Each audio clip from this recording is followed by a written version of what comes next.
На 30-годишниот Маријан Велјановски од Охрид деновите за живот му се одброени затоа што нема пари да го обезбеди потребниот лек кој единствено му помага во борбата против ракот на кожата, од кој заболел пред 2,5 години.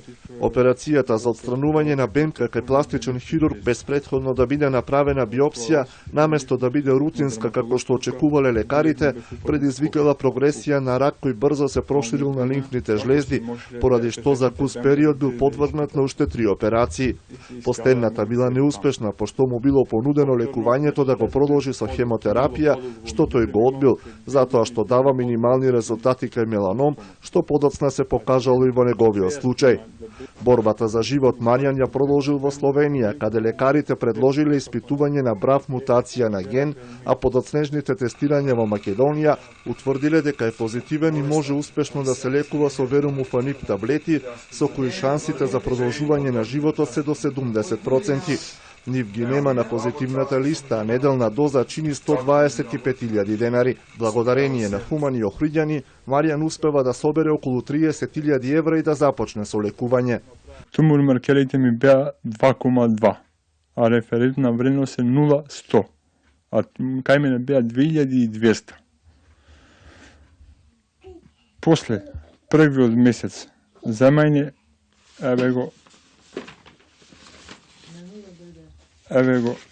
тумор маркерот, можеме да го изјавам 0,074. Значи постоело леки за оваа болест. Лекарите врз основа на резултатите заклучиле дека е неопходно да се продолжи лекувањето, но Маријан немал повеќе средства.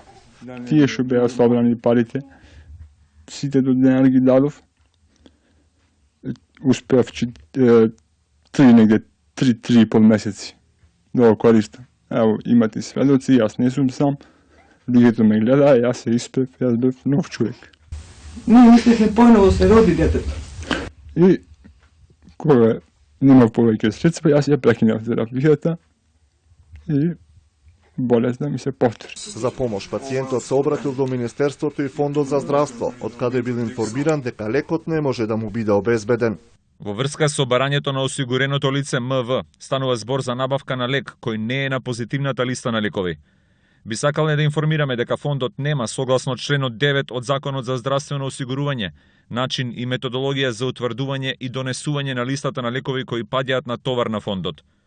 Позитивната листа на лекови кои паѓаат на товар на фондот ја утврдуваат 14 стручни комисии формирани од владата на Република Македонија, а на предлог на Министерството за здравство, согласно меѓународната АТЦ класификација на лековите. Маријан бил приморан да се врати на хемотерапија, пошто не му се подобрила состојбата и секојдневно трпи неиздржливи болки.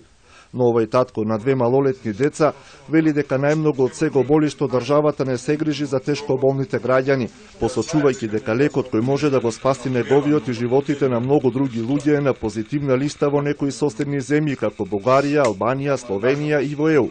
Прашува дали на Македонија и треба уште еден случај како со малата Тамара за да се промена состојбите во здравството, упатувајќи апел до надлежните да донесат одлука со која ќе спасат човечки животи. Ја немаше да изгубам, али јас ако изгубам, барем нека добијат.